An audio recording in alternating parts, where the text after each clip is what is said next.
On This Week in Enterprise Tech, Mr. Brian Chee, Mr. Curtis Franklin join me here today.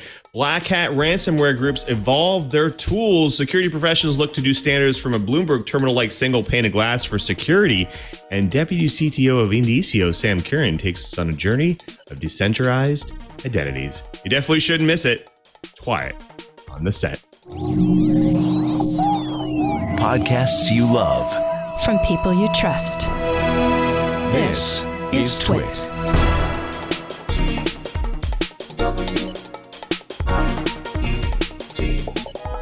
This is TWIET, This Week in Enterprise Tech, episode 513, recorded September 30th, 2022. A ledger never lies. This episode of This Week in Enterprise Tech is brought to you by Cisco, orchestrated by the experts at CDW. When you need to get more out of your technology, Cisco makes hybrid work possible. CDW makes it powerful. Learn more at cdw.com/Cisco. And by Compiler, the original podcast from Red Hat devoted to the simplifying tech topics and providing insight for a new generation of IT professionals. Listen to Compiler in your favorite podcast player. Welcome to TWIET, This Week in Enterprise Tech, the show that is dedicated to you, the enterprise professional, the IT pro, and that geek who just wants to know how this world is connected. I'm your host, Louis Maresca, your guide through this big world of the enterprise. But I definitely can't guide you by myself. I need to bring in the professionals and the experts and also add in their true survivors as well. Our Orlando residents, starting with our very own Mr. Brian Chee, he's net architect at Sky Fiber, network expert, security professional, plus all-around tech geek. Cheebert, I was glued to my video streams the last several days, seeing the impact of Ian. How are you doing? How are you making out? We're fine. All the years of preparing, living in Hawaii, hurricanes happen. You know, it's a force of nature. So we knew what to do. We've actually started prepping since middle of May so that we don't break the bank. We can slowly stock up. And once hurricane season is over, we'll just eat through our hurricane stock. And that way nothing's wasted. So how did the power wall stay up? Did it stay working well? Oh, the power wall was awesome. I'll actually talk about that in my blip. But the reality is once the grid went out, we started reducing the power load of the house. I managed to get everything shut off and got it down to 0.5 kilowatt of load. And at that kind of load, we were in excess of 24 hours of battery. And then once the sun came out, even though it was still very cloudy, it still managed to top it off. So we stayed at 24 plus hours of battery throughout the entire storm, which was very cool. Unbelievable. It's unbelievable. Thank you for being here, Cheebert. I know it's been kind of a journey last week. We also have to bring in a man of many talents, including having the pulse of security enterprise world. He is the very own Mr. Curtis Franklin, senior analyst at Omdia. Curtis, how are you guys holding up? How's everything with you? Well, on our end of the block, we had a little more of the water, about the same amount of wind. And since I don't have the Tesla Powerwall, we have the next best thing, a neighbor with a whole house generator. So we made sure that things were buttoned up and went over to our good friend's house where we spent the day being entertained by things like art and reading and functional air conditioning. So it worked out well. We have to say that up here in our part of Orlando, things could have been much worse. Our neighborhood had no significant property damage and no injuries at all. We're thinking about all those folks down in Southwest Florida who have a major rebuilding task ahead of them, and I fear that the death toll is going to rise. So this was a serious hurricane. It brought damage all up and down the peninsula.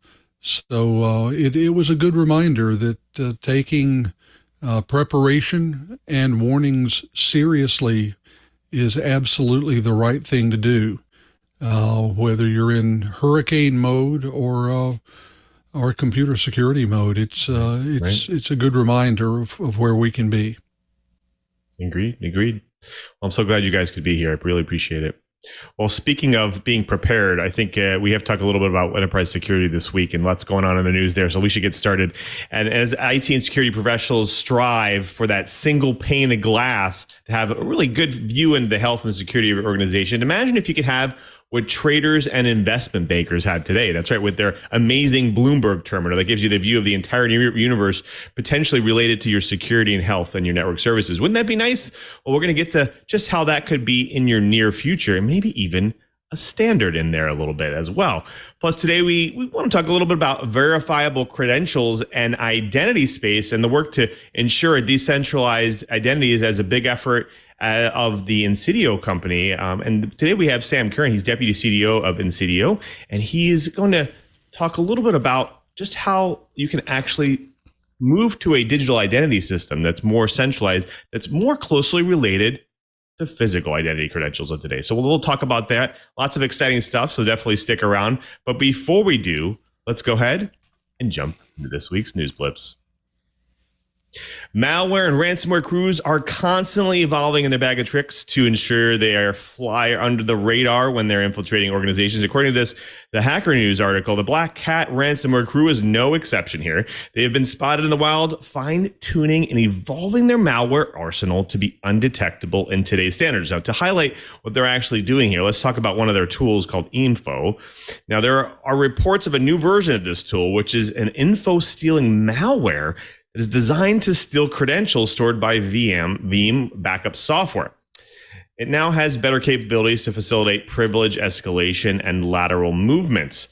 The BlackCat is also known by the names of AlphaV or Noberus, attributed to adversaries tracked as Core ID, but also rebranded successors of DarkSide and Black Matter. So both of those were thought to have shut down shop after high-profile attacks like the Colonial Pipeline. Now, as you can see, security by obscurity and confusion is the name of the game here, including their names. The group is notorious for running ransomware as a service operations.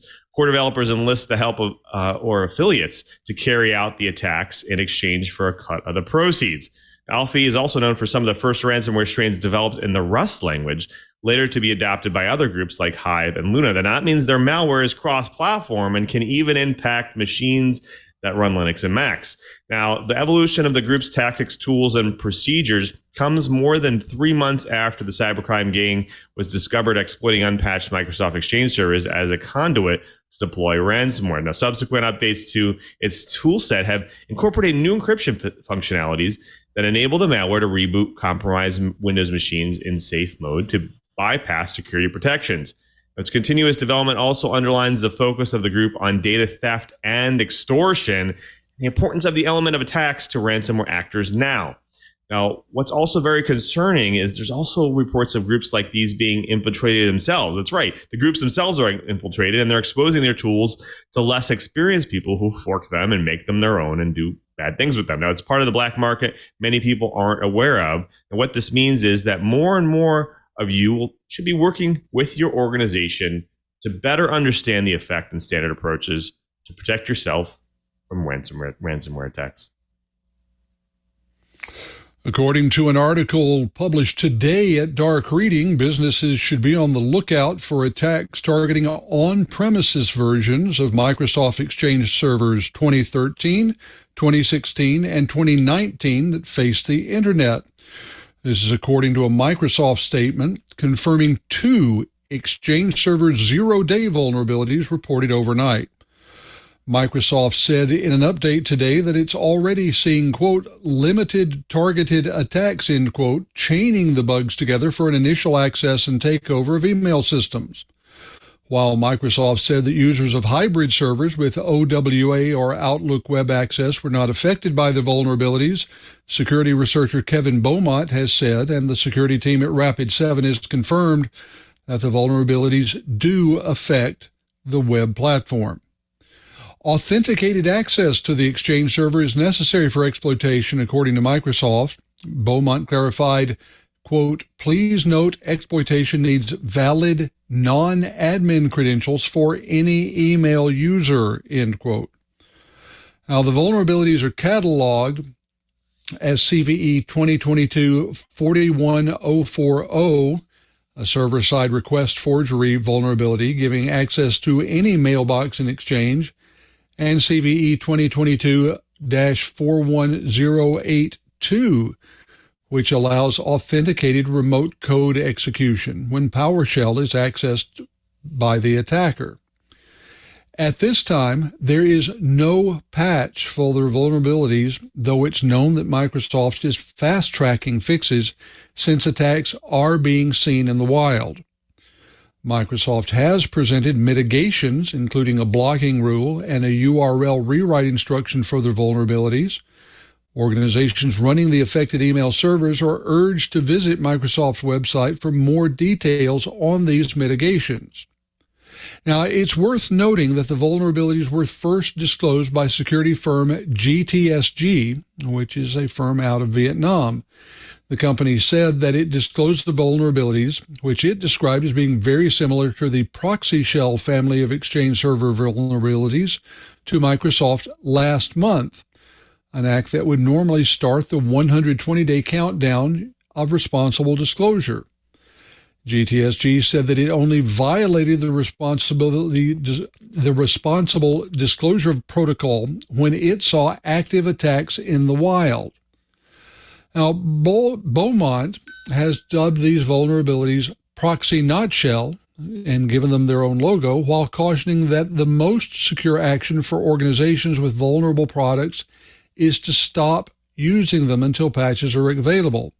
He noted that successful exploitation would put an attacker in God mode within the server, a situation that would be the very definition of a very bad, no good, awful day for the victim.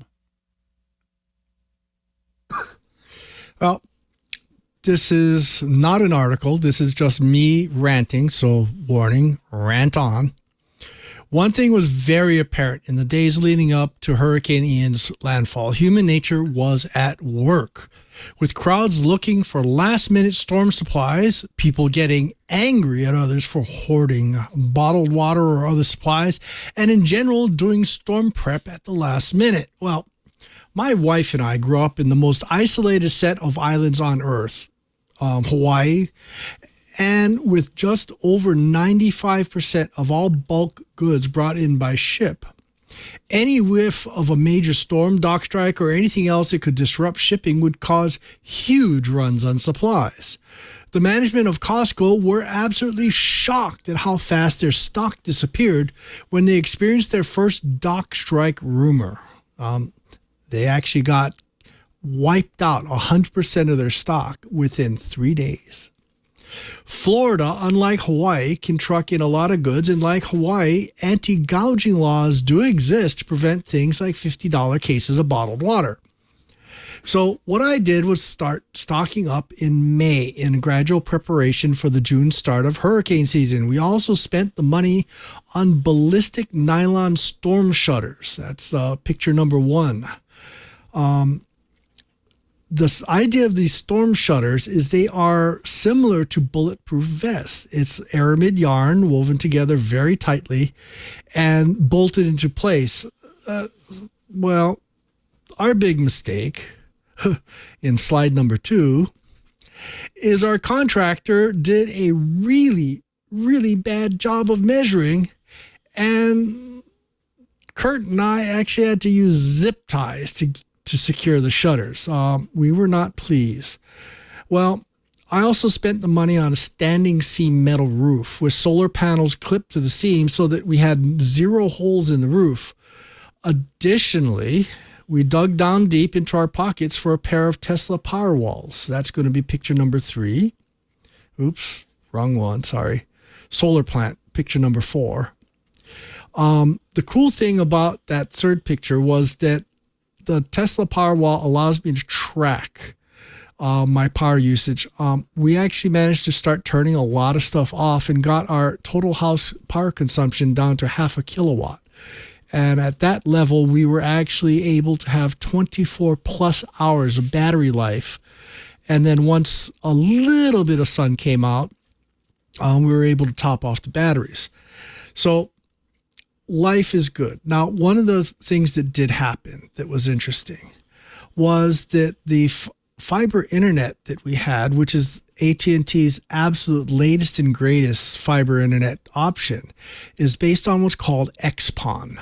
So we've actually talked about this in the past. The older standard is called GPON, which stands for gigabit. It allows you to take a single strand of fiber stretching from the central office out as much as 40 kilometers. And every time you drop it off for a customer, you put a splitter in there. It just peels off a little bit of light, and a single strand goes to the customer into a SFP plus XPON optics, and allows you to drop off, in my case, 1 gig, but this particular one can actually drop off as much as 5 gig.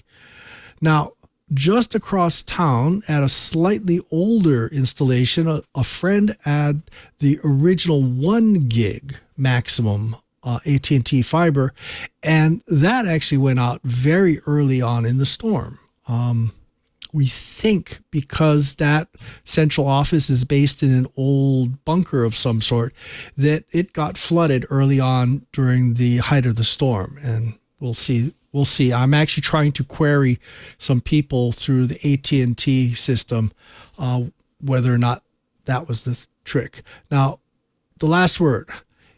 Folks, if you are doing hurricane prep and you have a gas generator, you should be starting and running it at least once a quarter. Otherwise, like my neighbor, you'll have a carburetor gummed up with shellac. If your gas sits in the tank for long enough, it turns to shellac, and it'll coat and stick everything. And basically, you're going to have to get a small engine repair shop to tear apart the carburetor, and for about $300, clean it up and give you back a functional generator.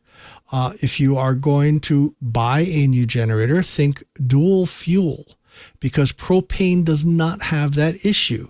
And the nice thing about dual fuel is that if you run out of propane, you can run it by siphoning some gas out of your car. Fill your car up early.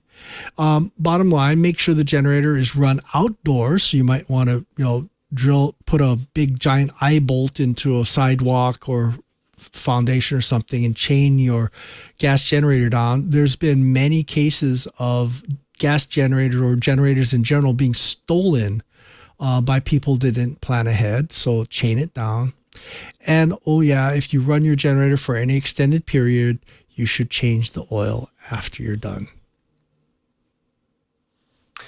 Supply chain attacks and securing open source software is a big undertaking. We've seen the impact when you don't pay attention to them. Well, according to the ZDNet article, there may be some legislation that looks to help battle some of the issues in a more standardized way. Now, the Bipartisan Securing Open Source Software Act is targeted at ensuring that the U.S. government anticipates and mitigates security vulnerabilities in open source software. Now, the purpose is that it actually proposes that the Cybersecurity and Infrastructure Security Agency, or CISA, must help, quote, ensure that open source software is used safely and securely by the federal government, critical infrastructure, and others. The proposed bill comes after the Log4j security issue blew up in 2021 that we're still actually seeing floating around in the wild. Now, what the bill does is attempts to move open source from the realm of policy and regulation decisions into federal law. Now, this bill will direct the CISA to develop a risk framework to evaluate how open source code is used by the federal government. The CISA would also decide on how the same framework could be used by critical infrastructure owners and operators. According to the Open Source Security Foundation, after they've analyzed the act, the CISA would produce an initial assessment framework for handling open source code risk, incorporating government and industry and open source community frameworks and best practices for software security.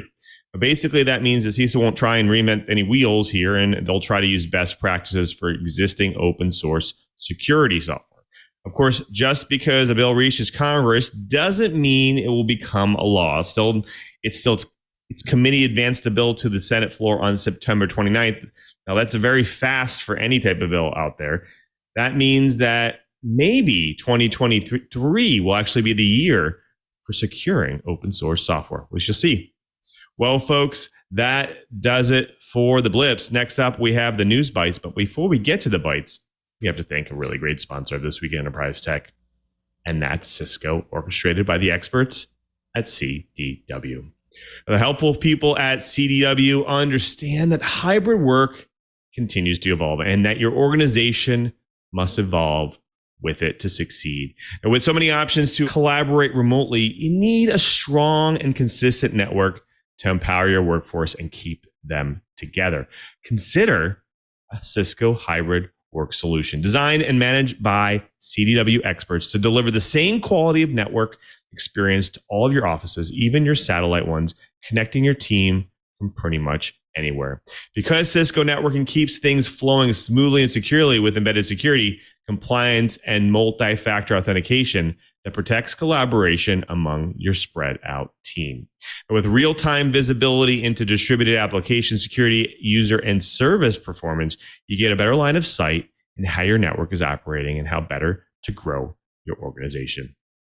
And Cisco networking levels the playing field, providing access to flexible, high-end collaborative experiences that create an inclusive work environment. When you need to get more out of your technology, Cisco makes hybrid work possible. CDW makes it powerful. Learn more at cdw.com/Cisco. And we thank CDW for their support of This Week in Enterprise Tech. Well, folks, it's now time for the bites. Now, when the Bloomberg Terminal was introduced back in 1982, it changed Wall Street forever. It became a standard in the world of trading and banking. The terminal was a computing marvel out there. It aggregated and correlated all the data from everywhere, anywhere you can possibly imagine, into one single pane. From the market data to global currencies and commodities, real estate to policies and politics, investors and traders had the first time a centralized data platform, which has been real time, to multi-dimensionally analyze data and have visibility into things. Now, we live in the days of information, right? And having a single pane of glass for visibility into all your data that you need for your job is really something that would make it more efficient, right? And make it more helpful for you, right? Let's talk about security. Data analysis is really a critical component there, right? It's for any cybersecurity program. If you think about it, think about all the data that you have to sift through today, right? From endless amounts of endpoint information or issues to really separate signals and noises. And you really must differentiate between them and from the noise, really, or from legitimate malicious activity that's out there. Now, one thing you have to do is you have to figure out, once you do have malicious activity, how do you prioritize that and take action to mitigate the problems or any of the risks that are out there, and even battle against the bad guys to help your business and your customers.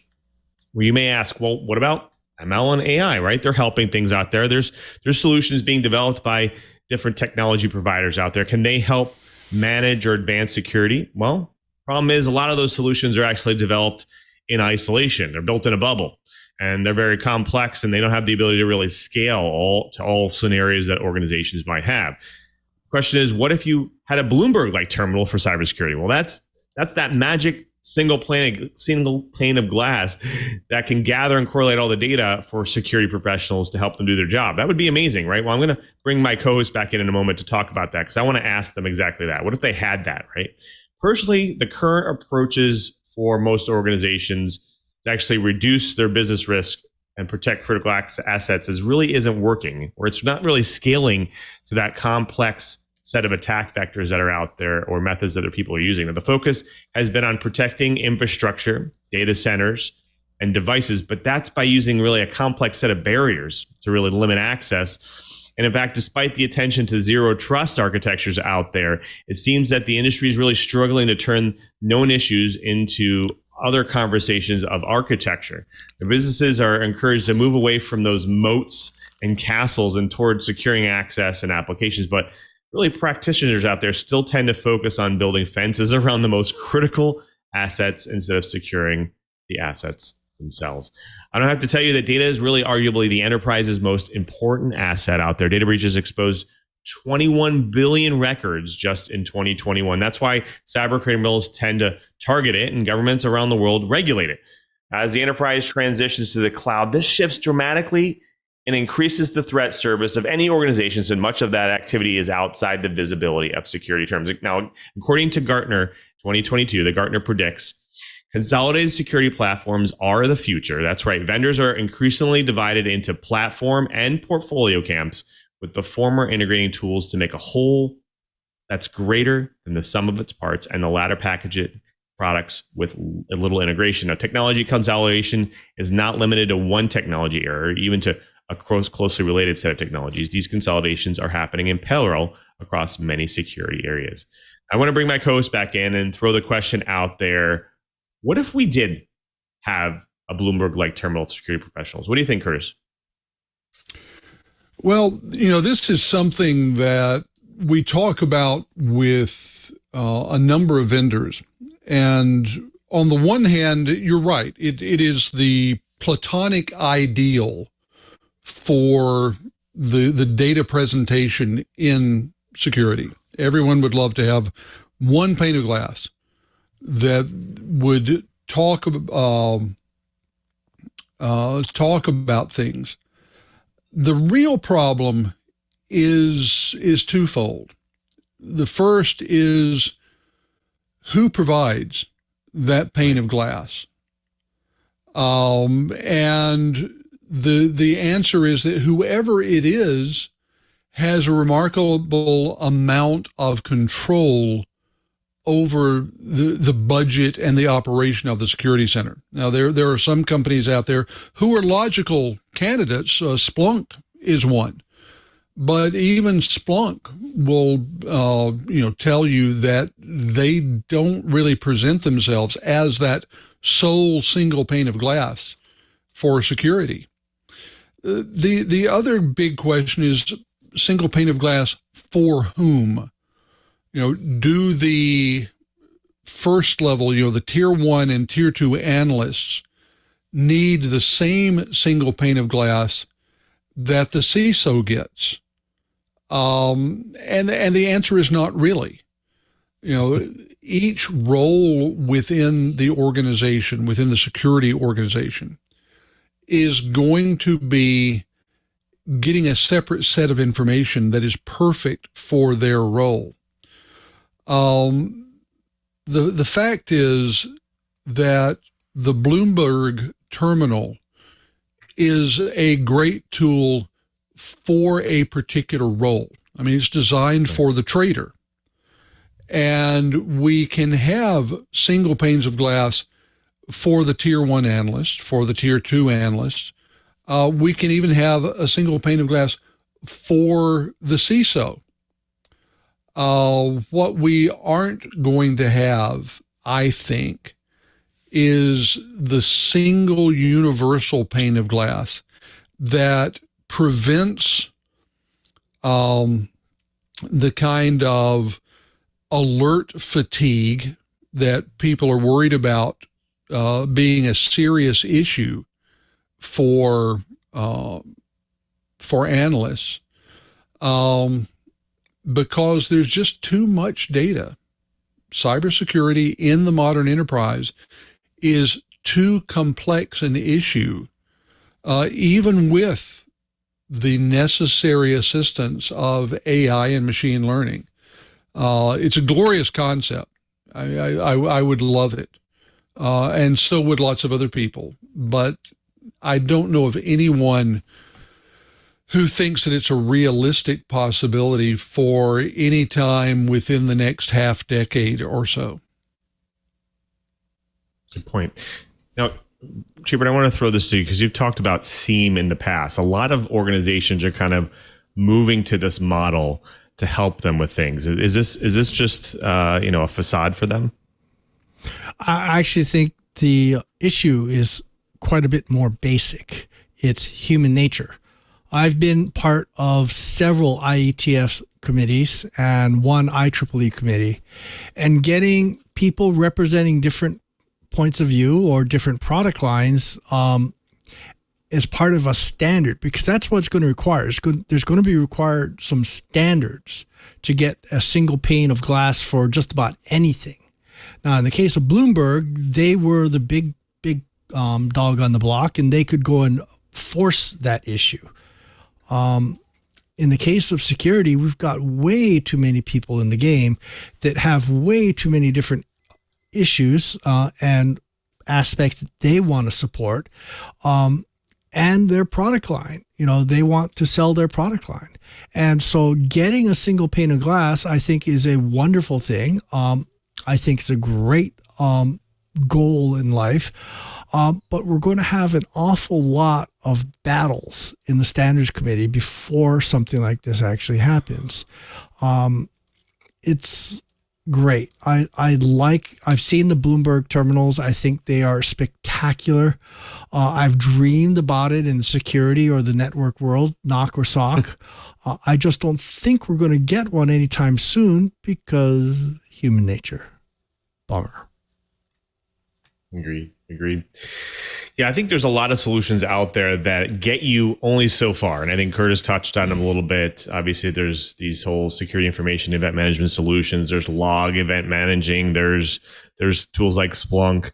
And they're kind of like universal ways to manage some of the data that's coming in. But that doesn't give you the full view of all your assets. I know the IoT devices, the number of IoT devices that are putting on the networks today, there's really no way to manage, or a good way really, to really manage all the data and the logging access and everything that's coming from them. And so security organizations really need to bottle down or tighten down their efforts here and find better ways to aggregate and analyze data. And again, single panes of glass are usually a customized view, again, of managing alerts and developing automation along the way to be very specific for you. So it should be interesting to see how things evolve over the next coming years. In the case of single panes of glass, I really don't think that there is a one way to do this. Unfortunately, it's not as structured as markets that are out there today for things like Bloomberg terminals. But we will have to see. We'll have to see if there's some platforms that are built to help standardize it. Well, folks, that does it for the bites. Next up, we have our guest drops of knowledge on the TWiET Riot. But before we get to our guest, we do have to thank another great sponsor of This Week in Enterprise Tech, and that's Compiler, an original podcast from Red Hat devoted to simplifying tech topics and providing insight for a new generation of IT professionals.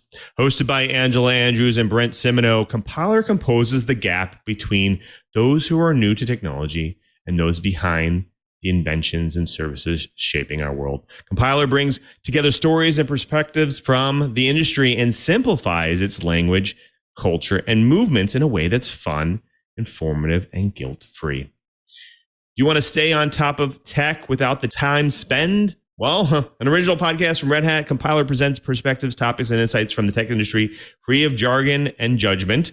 They wanted to discover where technology is headed beyond the headlines, right? And create a place where new IT professionals learn, grow, and thrive. Now, Compiler helps people break through barriers and challenges, turning code into community at all levels of the enterprise. In fact, in one episode, they cover the great stack debate. That's right. The software stack is like an onion or a sheet cake or a lasagna, or is it? It's often described as having layers that sit on top of each other. The reality is much more complicated, and learning about it can help any tech career. Now, the Great Stack Debate is the first episode in Compiler's series on the software stack. They call it Stack Unstuck. They explore each layer of the stack and what's like to work on them and how they come together in a whole application. There's actually another episode covers, are we as productive as we think? Great episode. The pressure is to balance productivity with passion, projects, personal responsibilities, or just with the need to rest is challenging. Well, their team actually spoke with tech-minded creators in the productivity space on how to achieve full focus and how to make time for work, relaxation, and creativity. Now, personally, I found each episode of Compiler to be super relevant to my job and to several current events happening in the industry. Just talk about the productivity one. There is work overload and productivity paranoia. That's right. We've heard it from many sources. Their episode on productivity walks you through the pitfalls and the things you experience but don't think about when it comes to working, impacting our lives. So definitely check that out. That episode's a great one. Learn more at Compiler at red.ht/twit. That's red.ht/twit. Listen to Compiler in your favorite podcast player. We also include a link in show notes for today. Many thanks to Compiler for their support of This Week in Enterprise Tech. Well, folks, it's now time to bring in the guest to drop some knowledge on the TWIET riot. Today we have Sam Curren. He's Deputy CTO of Indicio. Welcome to the show, Sam. Glad to be here. So before we get into the interesting topic of decentralized identity, because it's a really great topic, and we would love to actually broaden it a little bit more from our past episodes, we have a large spectrum of audiences who have different levels of experience. A lot of them like to hear people's origin stories and their journeys through tech. Can you take us through your journey through tech and what brought you to Indicio? I can. So I've been a nerd for a long time, but my entry into the identity space came mostly as a result of a conference called the Internet Identity Workshop. And I first went to that conference as a result of my grad advisor who helped run it. And so I was semi-required to go, but then kept going even after I graduated and on. And that community has been really powerful. It's a conference that meets every 6 months. And the everything from OpenID to OAuth style conversations happen there. Lots of decentralized identity conversations and verifiable credentials are always a topic. But that community is really what got me into doing this decentralized identity stuff. Fantastic. And we know about many identity providers out there, and when you log in, your identity then is authenticated by similarly the same company that's out there. Now, I dare to mention Facebook or Meta identities out there today. The site might take a Facebook login, and then they really know everything about you, and then they authenticate you, and they kind of basically a centralized way of doing it. Now, we've heard a lot about the concept of decentralized identity. Can you maybe take us through what is it and really what the advantages of it is? So decentralized identity is sort of best described in contrast to federated identity, which is kind of the world what we work on mostly today, where you have these organizations where you have an identity and you have other parties that decide to rely on those main parties. So this is the login with GitHub, login with Facebook, right. Those varieties. And in this case, the trust in your identity comes from who you asked, meaning the information that was passed directly through one of those federated identity providers, rather than coming directly through the user themselves. And so the main concept of decentralized identity is that you have a core set of technologies that allow for the identity information to be passed along with the person who's authenticating, but still with that trust enabled. And that's done with verifiable credentials primarily, and it allows you to verify the information from an authority without having to actually communicate with that authority directly in any way. And that's the basic idea that allows decentralized identity to work.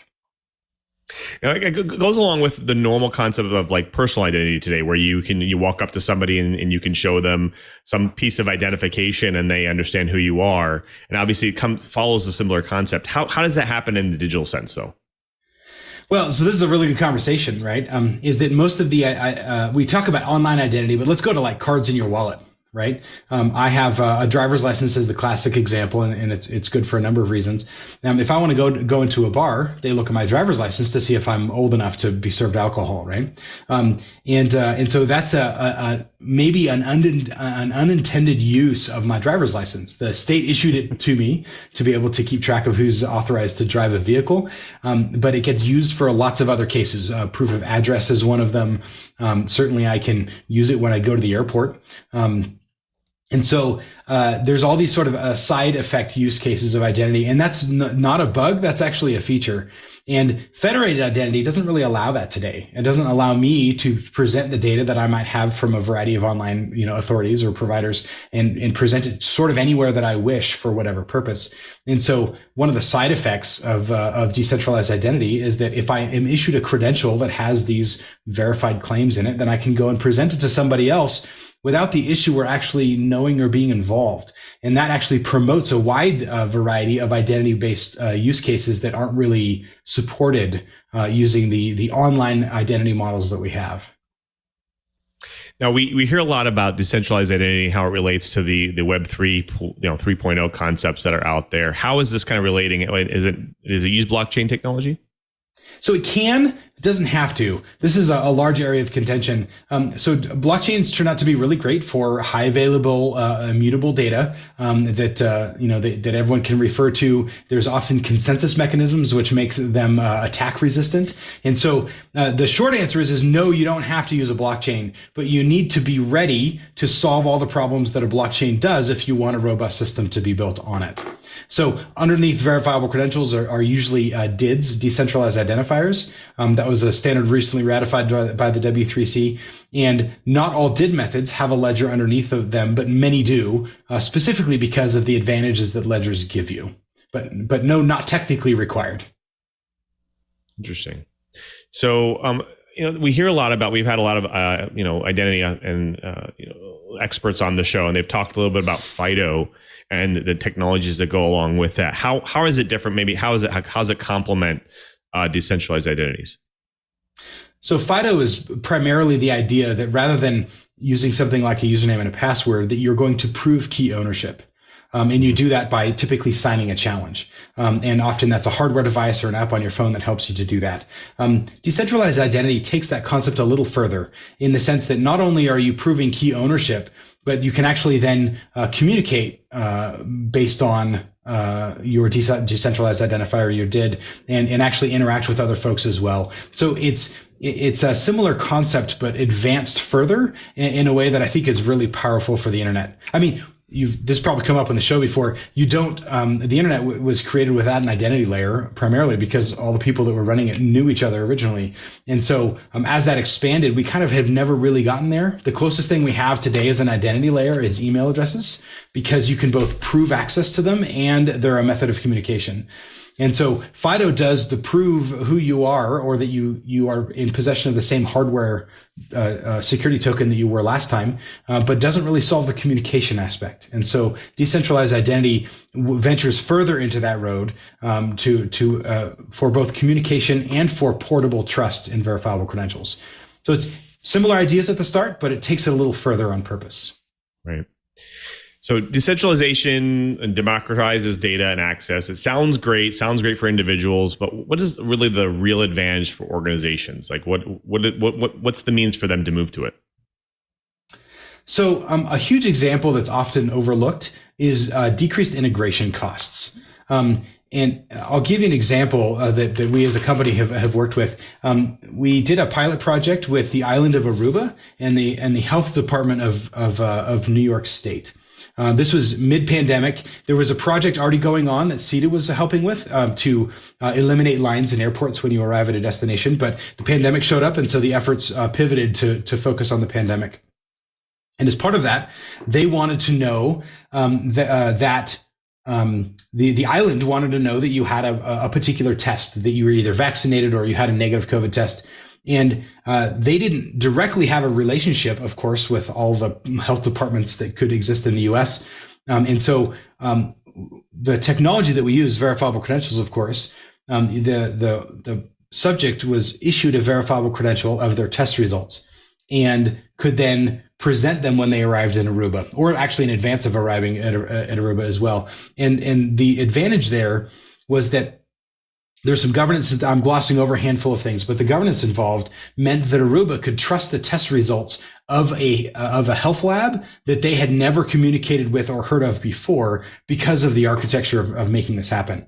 It's a little bit funny, but when you hand trusted data to the holder, and they present it to the party that needs to verify that data, you're kind of sneaker netting trust. We joke about sneaker net. You load something onto in the old days of floppy disk or a USB thumb drive, and then you walk it to its destination. And in some ways, that's kind of what we're doing with verifiable credentials. Rather than worrying about how the issuer and the verifier, the data authority, and then the person that wants to verify the data, how they communicate, you simply give that data to the user. Of course, it's tamper resistant because of the cryptography, and they just move it to wherever they need to take it with them. And so it solves a lot of integration issues. If you didn't have verifiable credentials, there was likely need to be a new organization created that handled a whole bunch of database integrations and costly systems to run because they need to be highly available. And verifiable credentials allow the same trust properties, but without all of the high infrastructure costs and the and the requirements that are normally involved with the integration of multiple data systems. Now, one question we always get from organizations out there, obviously, they like to hear about all the new technologies and methods out there. They're using, standard IAM structures and setups, with normal OpenID providers and so on. What would it take for an organization, small or large, to move to more decentralized system? What is the kind of the process for them to do that? So there's a couple of different options that are emerging. One of the ways to issue or verify credentials leans on OpenID Connect directly, such that you can pass a credential over that same existing connection. Microsoft has a product that allows you to issue credentials out of Active Directory, and so that's their sort of foray into offering these sorts of things to enterprises. And there's some new technology as well that's emerging that is different on purpose from the other integrations because of the advantages that it gives you. In the enterprise world, we tend to think that you run stuff, you run something like an API, you host the infrastructure and make that happen. That works well when you're talking with other companies or partners that also host APIs. A decentralized identity offers the potential for people to be peers rather than clients in interactions. And so interactions that are adopting that type of stuff involves a little bit more sort of deeper integration to gain those benefits. But you can definitely get started with things like OpenID Connect and other similar styles of interaction that work similar to or alongside the technologies that you have in place today in an enterprise. So I do want to bring my co-host back in because they're chomping at the bit here to ask some questions. They love this topic. I want to throw it to Curt first. Curt? Thanks, Lou. One of the things that I wanted to ask about, we've seen a lot of attention being given on the identity side to the point at which the identity system and the user come together. So, all of the different factors in authentication, the experience, trying to reduce the friction of the experience, all of this thing. Why do you think it's important to focus on, if you will, the back end of identity? I mean, could not the argument be made that we need to make sure that the front end, that the sharp point of the identity system needs to be perfect before we worry so much about the back end? I don't think we can perfect the front end without working on some of the back end. Ignoring user experience, of course, is a profound way to fail. And that's not anyone's intention here. But I think we have tried to solve identity at some higher layers, and we still have struggles that identity hasn't really solved yet. OpenID is great, federated identity is great, but it hasn't really solved some of those fundamental things. And I think we're reaching the limits of what the existing technology can provide for.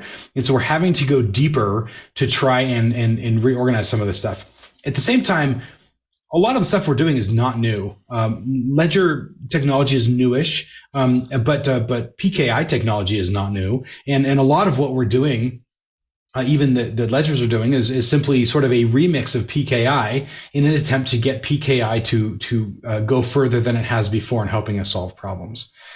So I think that the reason we're going a little deeper than some of the identity technologies is because we're running into the limits of what we can do with the old models that we had. By having a new model of decentralized identity, we can get past some of those barriers that exist and then carry that progress forward into the UI that the user experience of end users and those that, particularly those that are not technically educated, in order to help them make good decisions about identity and authentication and the other types of things they need to interact with. Well, did I get deep enough for you? Is that? That was perfect, and I'm going to give you a chance to get deep on another topic that's related, because it seems like one of the things that you're doing here is putting ownership of the identity information, the identity data, with the user. I mean, they're responsible for their, or the data is attached to the user in a significant way, rather than being something that a single organization holds out in a store somewhere. Yeah. So instead of ownership, I'm gonna use the words control. Not because ownership isn't involved, but it's a deeply complicated subject. Particularly, most data actually has multiple owners. But control of the data in this model it directly involves the user, and we feel like that's fundamental to needing to reaching some of the privacy requirements that we have, and also reducing the types of attacks that are possible. When a lot of data is held in one place, that ends up as a natural honeypot. I will mention that verifiable credentials do not require the original source of the data to delete that data in any way, but rather to use verifiable credentials to allow the user, the person, to actually control where it goes. The nice part about a verifiable credential is that the user's involved in the process of presenting that credential, which means that the consent is actually built into the architecture, as opposed to being something that we sort of tack on afterwards. A lot of health information exchanges, for example, today have a lot of data about users, and they do their own authentication and their own management about who should be allowed to access that based on their roles or position wherever they are. And that's sticky when you get it wrong. And so anytime we can involve the user in a natural process of granting permission or authorization, architecturally speaking, it means that it's harder to foul that up and to get it wrong. And so a lot of companies are turning to decentralized identity to solve legislative issues, whether it be GDPR or CCPA or the other ones coming down the pike. It's a lot easier to prove that the users are consenting to the types of information flows that you're using if they are literally architecturally a part of how the information gets to from party A to party B. So it solves a lot of issues there for regulatory compliance in particular. Well, speaking of regulatory compliance, let me ask the big one. Obviously, something like GDPR is heavily concerned with the information around the individual, who controls it, where it's stored, all of this. And on the one hand, it sounds like your system would work very well within GDPR because it addresses some of the sort of foundational issues of who owns and controls the data. On the other hand, I know that GDPR is fairly prescriptive in a number of ways and prescribes things that fit with some other assumptions about how data is stored. So is this an issue that you're having with GDPR, or does your fitting within the core concepts and the core direction of GDPR make it easier to meet all of the prescriptive issues? So the main question that always gets brought up is that we're interacting with a ledger, and ledgers don't delete things. And so the first thing that I'll mention is that while most of our solutions use a ledger, that's really uninteresting.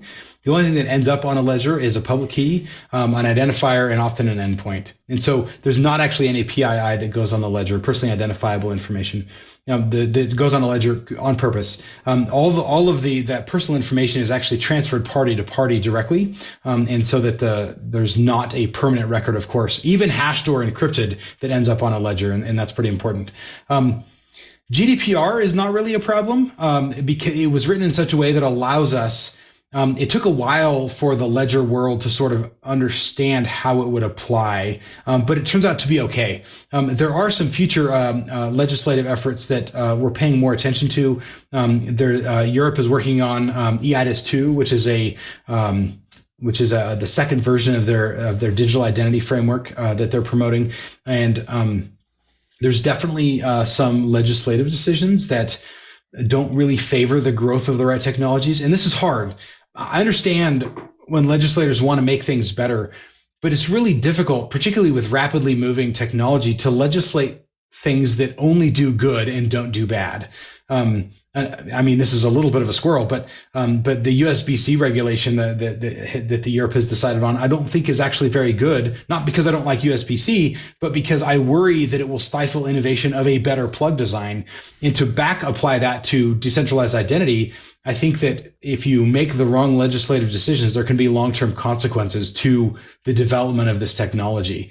most computer professionals are not necessarily very current on things like verifiable credentials because they just haven't run into it yet, mostly. And so to expect legislators to make nuanced decisions about what requirements should be or should not be in legislative frameworks can often be really difficult. Decentralized identity was created and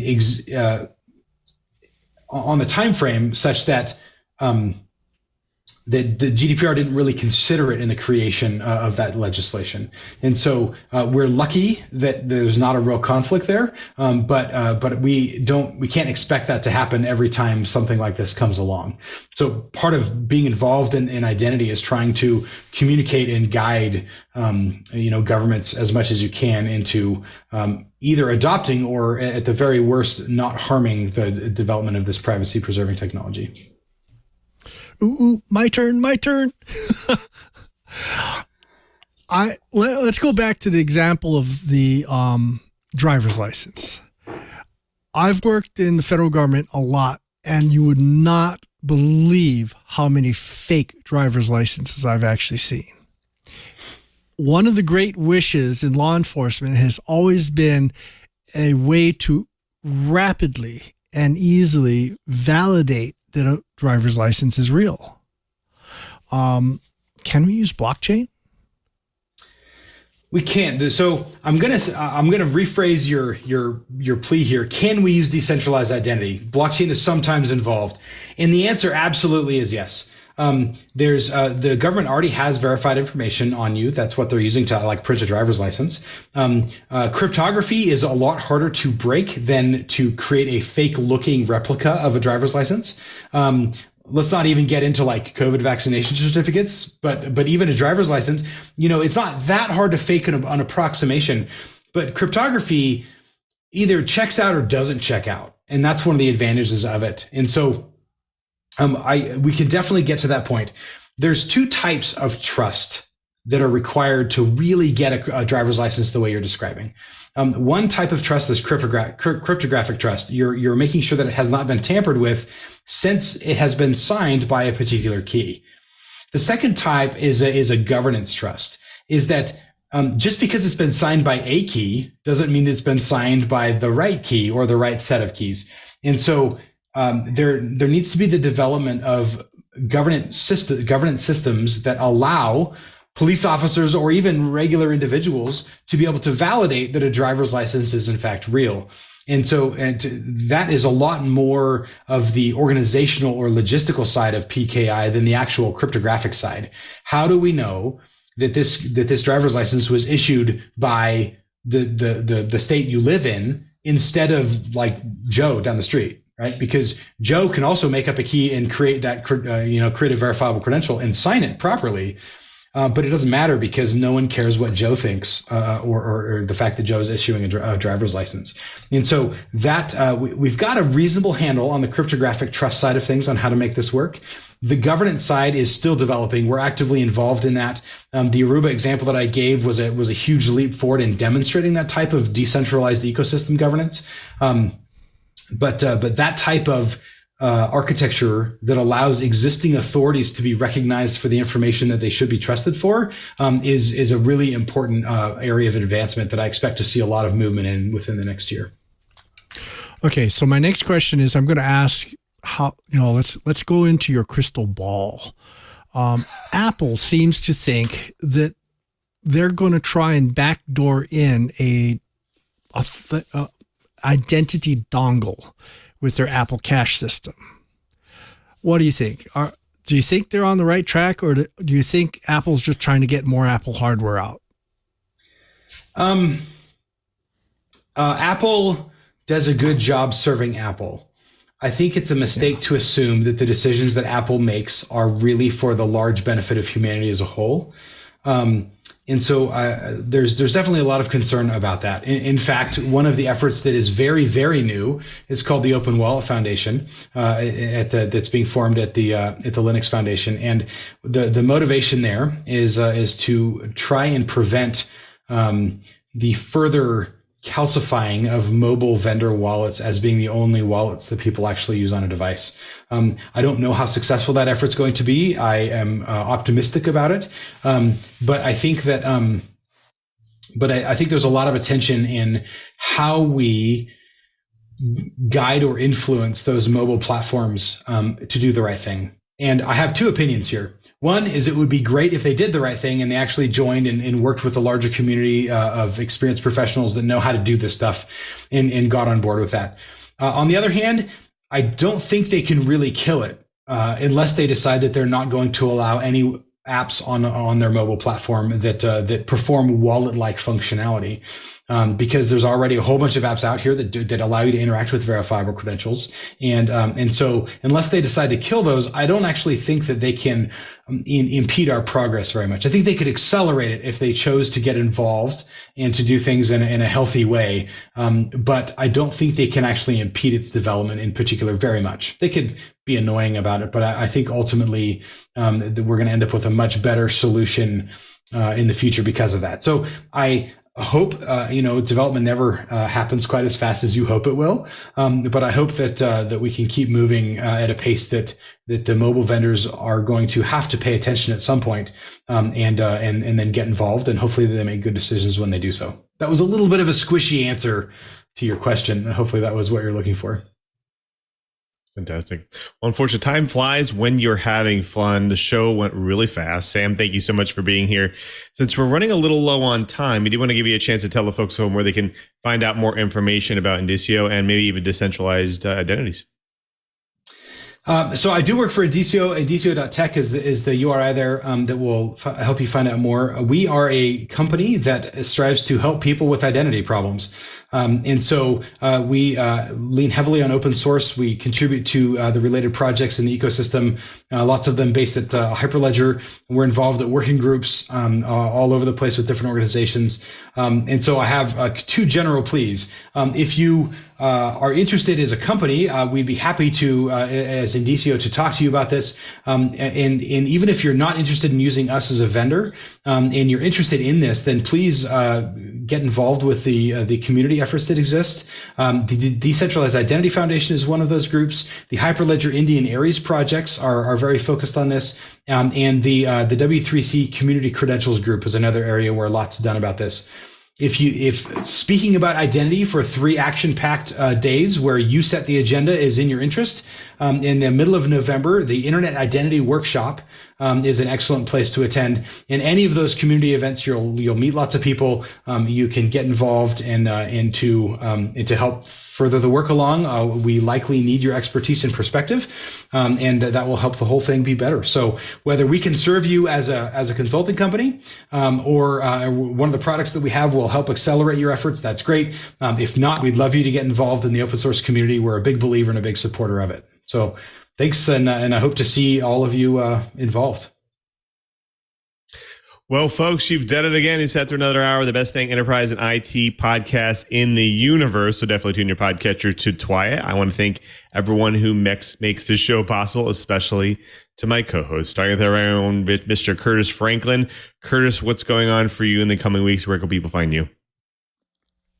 Well, this week they could have found me doing hurricane prep with any luck at all. They won't be able to find me doing that next week. Instead, they'll find me back hard at work at Dark Reading and Omdia, where I'm working on a number of projects. I'll be publishing on Dark Reading. Follow me on Twitter at KG4GWA. Follow me on LinkedIn. I'm Curtis_Franklin. And if you're going to be in Central Florida in the early part of November, feel free to follow me all the way to the Orlando Maker Faire. We're getting ready for that. It is one of the largest maker fairs around, and certainly the largest in North America that is produced entirely by volunteers. And I will be one of those volunteers. I'll look forward to seeing folks at one of the world's great show and tell experiences. Thank you, Curtis. Looking forward to it. Well, we also have to thank our very own Mr. Brian Chee. Cheebert, what's going on for you in the coming week? Where can people find you? I am cleaning up. There's an awful lot of stuff to clean up, not the least of which is next big task is drying and folding and taking down the ballistic nylon storm shutters, which they worked really well, but maybe, just maybe, I can get a hold of the company and get them to learn how to measure. Anyway, back to the show. We'd love to hear from you. And on Twitter, I am ADVNETLAB, Advanced Net Lab, holdover from the days of working at the University of Hawaii. People keep asking, where did Cheebert come from? And that came from my students. The Advanced Network Computing Laboratory, we had a naming theme of using Dilbert names. And my student, Mike Kanata, decided, since we had Dilbert, Catbert, Ratbert, and so forth, that I had to be Cheebert. Anyway, that'll answer your curiosity. But my curiosity is, I would love to hear show ideas from you folks. Now, we do have an awful lot of shows booked, but we have wiggle room, and I try to go by themes. Identity is definitely one of the themes.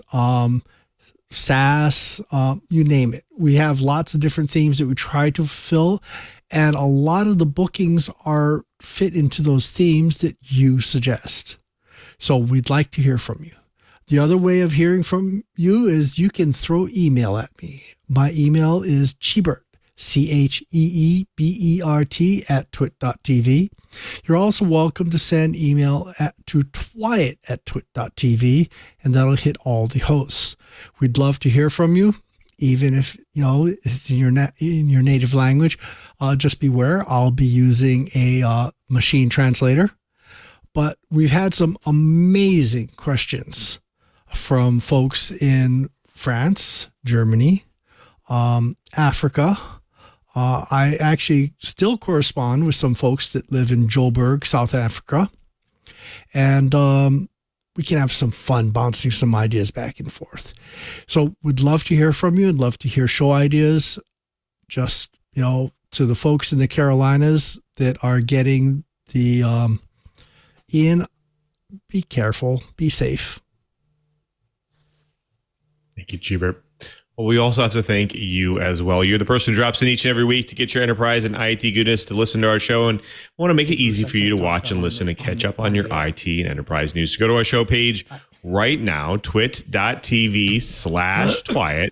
Amazing page there. There you'll find all the amazing back episodes, the show notes, co-host information, guest information, of course, all the links of the stories that we do during the show. But more importantly there, next to those videos, you'll get those helpful subscribe and download links. Support the show by getting your audio version or your video version of your choice and listen on any one of your devices or any one of your podcast applications, because we're on all of them. So definitely subscribe and support the show. But you've probably also heard of our Club TWiT as well. It's a really great members only ad-free podcast service with a bonus TWiT Plus feed that you can't get anywhere else. It's only $7 a month, and you can get a lot of great things with Club TWiT. In fact, one of them is the exclusive access to the members-only Discord server. You have a lot of great channels in there. You can chat with hosts and producers. You can have separate discussions and all the amazing channels in there. Plus, they also have special events. That's right. So check that out. Lots of fun discussions and channels. So join Club TWiT and be part of the movement. Go to twit.tv/Club TWiT for more information. Now, Club TWiT also offers corporate group plans as well. It's a great way for giving your team access to our ad-free tech podcasts. Plans start with 5 members at a discounted rate of $6 each per month, and you can add as many members as you like. And this is really a great way for your IT departments, your developers, your tech teams, your customer service people to stay up top of all of our, or have access to all of our podcasts. So definitely have them join as well. Just like regular memberships, they can join the TWiT Discord server and get that TWiT Plus bonus feed as well. So twit.tv/Club TWiT. Now, after you subscribe, you can impress your family members, your coworkers, your friends with the gift of TWiET, because we talk a lot about fun tech topics on here, and I guarantee they will find it fun and interesting as well. So definitely have them run out there right now and subscribe and be part of the fun. But speaking of being part of the fun, we also do this show live. That's right, 1:30 p.m. Pacific on Fridays, and we have a live stream. If you go to live.twit.tv, there all the streams are there. You can choose from the ones that are lowest latency for you, and you can watch the show. You can watch how the pizza's made, behind the scenes, all the banter, all the fun we have here on TWiT, live on the stream. Plus, if you're going to watch it live, you might as well join our chat room as well. It's irc.twit.tv, the infamous chat room, and you have all the reoccurring characters in there, plus some of the new characters that come in and join us during the show, ask some questions, sometimes actually direct the show in different vectors. So definitely be in there and be part of the show, be part of the conversation at irc.twit.tv. Now definitely hit me up during the week or in the weekend at twitter.com/LouMM. There I post all my enterprise tidbits. I get a ton of great DMs from people about show titles and show options and topics. We talk a lot about fun tech topics. So definitely hit me up there on LinkedIn, wherever you reside, wherever you have, you post your stuff, definitely hit me up there. Plus, if you want to know what I do during my normal work week at Microsoft, definitely check out developers.microsoft.com/office. There we post all the amazing and latest and greatest ways for you to customize your Office experience, generate macros, whatever you want to do with your Office installation or your servers to make it more productive for you, make it more useful and automated for you. So definitely check out all the latest and greatest ways for you to do that there. I also want to thank everyone who makes this show possible, especially to Leo and Lisa. They continue to support us each and every week. We couldn't do this week at Enterprise Tech without them. So thank you for all their support. Of course, all the staff and engineers at TWiT, I want to thank them as well. And of course, I want to thank Mr. Brian Chee one more time. He's not only our co-host, but he's also our tireless producer. He does all the show bookings and the plannings for the show, and we really couldn't do it without him. So thank you, Cheebert, for all your support. And of course, before we sign out, we have to thank our editor for today. Of course, he's going to make us look good behind the scenes after the fact. So thank you for all your support, and of course, cutting out all my mistakes. And of course, I want to thank our TD for today, the talented Mr. Ant Pruitt. He does an amazing show called Hands On Photography, which I religiously watch each and every week. I learn new things about cameras. In fact, I'm using new settings from one of Ant's episodes right now on my stream here. So definitely to Ant, thanks to Ant for that. Ant, what's going on this week in Hands On Photography? Well, sir, this week, thank you very much for allowing me to plug the show. But this week, I sat down with Alexis Charisma. He's a Bay Area photographer here, but he does a lot of work in L.A. and New York, working with brands and working with all the celebrities. And it's just a really cool guy. Great story, great energy. Definitely go check that one out. twit.tv/hop. That's twit.tv/HOP. Thank you, sir. We look forward to seeing you next week. And until next time, I'm Louis Maresca, just reminding you, if you want to know what's going on in the enterprise, just keep quiet. Hey, I'm Rod Pyle, Editor-in-Chief of Ad Astra Magazine, and each week I join with my co-host to bring you This Week in Space, the latest and greatest news from the final frontier. We talk to NASA chiefs, space scientists, engineers, educators, and artists, and sometimes we just shoot the breeze over what's hot and what's not in space, books, and TV. And we do it all for you, our fellow true believers. So whether you're an armchair adventurer or waiting for your turn to grab a slot in Elon's Mars rocket, join us on This Week in Space and be part of the greatest adventure of all time. TWiT.